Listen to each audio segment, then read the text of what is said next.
नमस्कार. श्री स्वामी समर्थ. खुशी village resort Sindhudurg मध्ये आपलं मनापासून हार्दिक स्वागत आहे.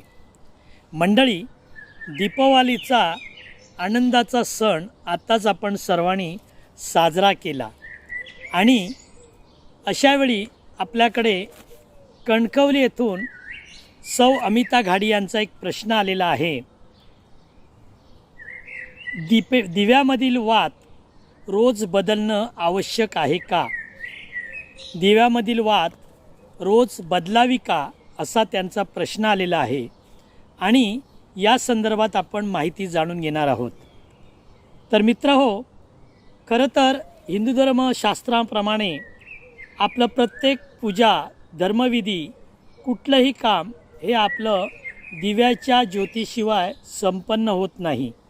त्यामुळे पूजेमध्ये दिव्याला अनन्यसाधारण महत्त्व आहे आणि म्हणूनच दिव्याबद्दल किंवा त्याचं शास्त्र काय सांगते, त्याचे नियम काय आहेत, याबद्दल आज आपण या प्रश्नांच्या माध्यमातून जाणून घेणार आहोत.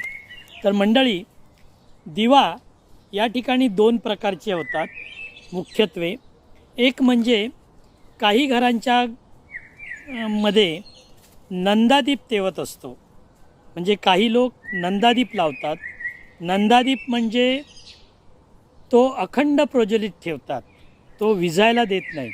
रात्रंदिवस हा चालू असतो. जसा मंदिरामध्ये असतो तसा काही घरांमध्ये सुद्धा नंदादीप लावण्याचा प्रघात आहे. मग असा नंदादीप एक. आणि दुसरा दिवा म्हणजे बहुतांशी घरामध्ये सकाळ संध्याकाळ, म्हणजे सकाळच्या पूजेच्या वेळी आणि संध्याकाळी तिन्ही सांजेच्या वेळी तुळशी वृंदावन समोर किंवा आपल्या घरातील देव्हाऱ्यासमोर दिवा लावण्यात येतो. तर अशा प्रकारचे मुख्यत्वे दोन दिव्यांचे प्रकार आहेत. तर आता नंदादीप म्हणजे जो अखंड तेवत ठेवतात तो.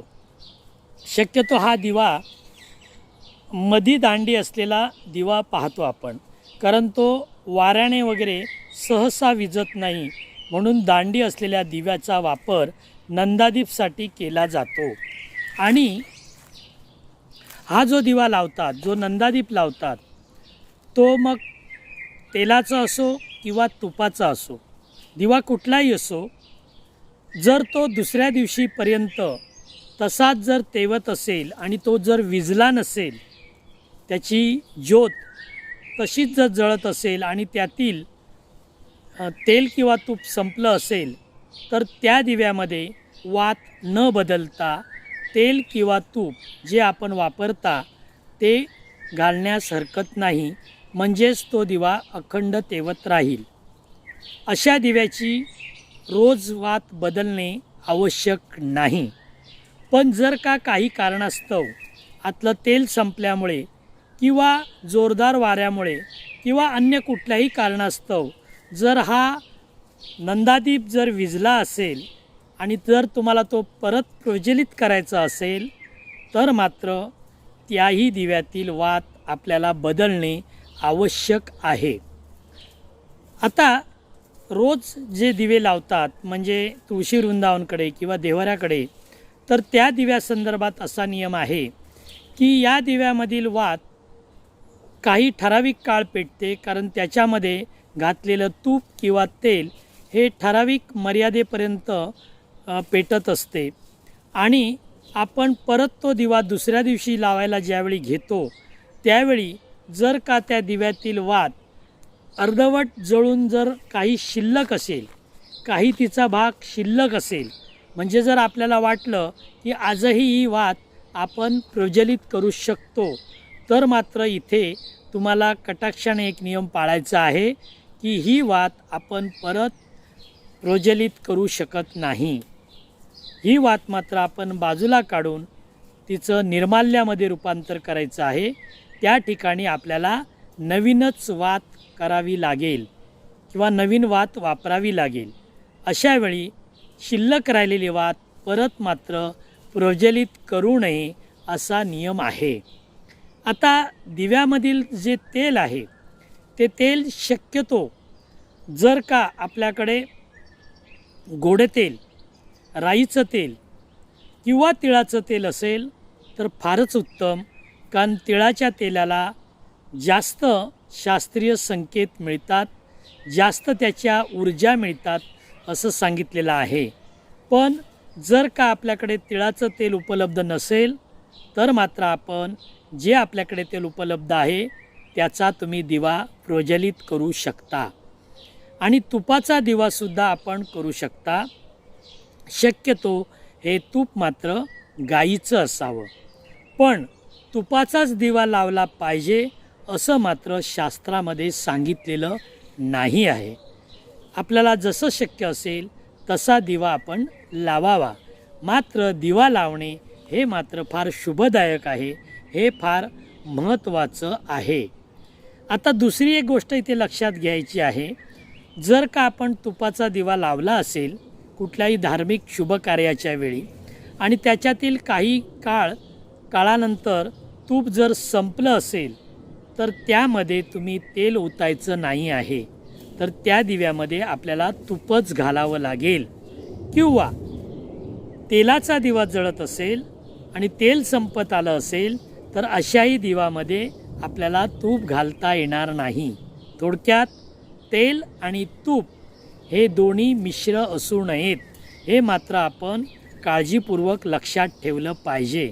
तेलाचा दिवा आणि तुपाचा दिवा याचे दोघांचे शास्त्र किंवा त्यांच्यापासून मिळणाऱ्या एनर्जी, त्यांच्यापासून मिळणारे संकेत हे वेगवेगळ्या स्वरूपाचे आहेत. त्यामुळे तेल आणि तूप एकत्र करून कधीही दिव्यामध्ये घालू नये. दुसरी गोष्ट, आपण वाती जे दिव्यामध्ये घालतो ह्या वाती आजकाल बाजारामध्ये मिळतात, त्या आपण वाती वापरतो. तर बाजारात मिळणाऱ्या वाती शक्यतो आपण वापरू नये. याचं कारण बाजारात मिळणाऱ्या वाती ह्या प्रमाणबद्ध असू शकत नाहीत. त्या लांब किंवा कमी लांबीच्या असू शकतात. आपली समईची साईज किंवा दिव्याची साईज, निरांजनाची साईज जी असेल त्या साईजप्रमाणे वात असणं आवश्यक आहे. ती वात लांब नको किंवा कमीसुद्धा नको. त्यामुळे ही वात जास्तीत जास्त 3 इंच असावी असंही शास्त्रामध्ये सांगितलेलं आहे. 3 इंचापेक्षा मोठी वात असू नये. आता जर का आपण चांगल्या प्रकारचा कापूस बाजारातून आणून जर आपण का स्वतः वाती वळल्या तर त्याचे रिझल्ट किंवा त्याचे संकेत आपल्याला चांगल्या प्रकारे मिळू शकतात. एकतर आपण वाती हातावर हात घेऊन चोळून बनवित असल्यामुळे तुम्हाला ॲक्युप्रेशरचा सुद्धा लाभ होऊ शकतो. किंवा त्या वाती त्या बनविण्याचा जी सेवा आहे त्याचीसुद्धा तुम्हाला पुण्य मिळू शकते. म्हणून शक्यतो वाती आपण स्वतः वळाव्यात. आता दुसरी सांगायचं म्हणजे ही वात मंद तेवत ठेवावी. कुठल्याही दिव्यातील वात मोठी अशी भडक करून ठेवू नये, कारण जर भडक वात ठेवली तर त्या वातीचं रूपांतर अग्नितत्वामध्ये गणलं जातं. म्हणजे जो देवासमोर लावतो तो दिवा नसून मग ते अग्नितत्वात झाल्यामुळे त्या दिव्याचे जे महत्त्व सांगितलेलं आहे ते या ठिकाणी त्याचं फलप्राप्ती होत नाही. म्हणून दिव्याची वात ही नेहमी मंद असावी. त्याच्यातून फटफट आवाज येऊ नये याचीसुद्धा दक्षता घ्यावी. म्हणून दिवा हा मंद ज्योतीमध्ये जळावा याची आपण काळजी घ्यायची आहे. आता दिवा जळतेवेळी बहुतांशी वेळी किंवा बऱ्याच वेळा आपल्या लक्षात येईल किंवा दिवा जळत असतेवेळी त्या वातीच्या मध्यभागी एक फुलाच्या कळीसारखा आकार तयार होतो, लाल रंगाचा, भडक रंगाचा, आणि त्याच्या भोवताली पिवळ्या रंगाची ज्योत जळत असते. त्यावेळी काही लोक संभ्रमित असतात. तर हे नेमकं कशामुळे असेल तर याला 2 कारणं देता येतील. एक म्हणजे तुम्ही वापरत असलेलं तेल हे सुद्धा याला एक कारण ठरू शकतं.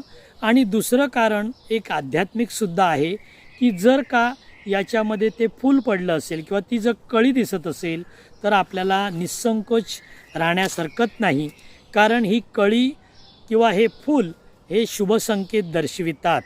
तुम्ही देवासमोर लावलेला दिवा हा तुमच्या देवाला प्रिय झालेला आहे, देवाला तो मान्य आहे, असे यामागचे संकेत सांगितले गेलेले आहेत. दुसरी गोष्ट, जर का आपण सांज सकाळ जो दिवा लावता ते दिवा पूर्ण जळून त्या वातीचं रूपांतर जर राखेमध्ये झालेलं असेल, म्हणजे ती जर वात राखेच्या स्वरूपात आपल्या नजरेस पडली, तर इथेसुद्धा आपल्यास काळजी करण्याचं कारण नाही. कारण ही राख झाल्यानंतर त्याचं परिवर्तन वायुरूपात पूर्णपणे झालेलं असतं आणि जो दिवा तुम्ही देवासमोर लावलात त्याचा पूर्णपणे लाभ, त्याचं जे काही उद्दिष्ट आहे ते पूर्ण साध्य झाल्याचे ते संकेत आहेत. जर ती राख झाली असेल तर त्याबद्दल तुम्हाला काळजी करण्याचं कारण नाही. आणि एक महत्त्वाचं सांगायचं आहे, जर आपण एखादा दिवा तुळशी वृंदावनापाशी लावला असेल किंवा देवघरात लावला असेल, तर तो दिवा जर अचानक काही कारणास्तव जर विझला, मग तो वाऱ्याने असो किंवा अन्य कुठलंही कारण असो, तो जर विझला तर आपण अजिबात भ्रमिष्ट होऊ नका किंवा दुःखी कष्टी बनू नका. कारण दिवा विझण्यामागचं कारण काही असू शकतो. दिवा विझल्यामुळे उगाच घाबरून जाणं ही सुद्धा अंधश्रद्धा ठरू शकते. कारण अचानक दिवा विझला त्यामागे काही अशुभ संकेत आहेत असं कुठल्याही शास्त्रामध्ये सांगितलेलं नाही. पण आपण एखाद्या सिनेमामध्ये किंवा एखाद्या सिरियलमध्ये असा एखादा प्रकार बघतो, दिवा अचानक विझला तर तिथे वेगळंच काहीतरी दाखवलं जातं आणि तेच आपण विचार नेमकं डोक्यात ठेवतो आणि आपण घाबरून जातो.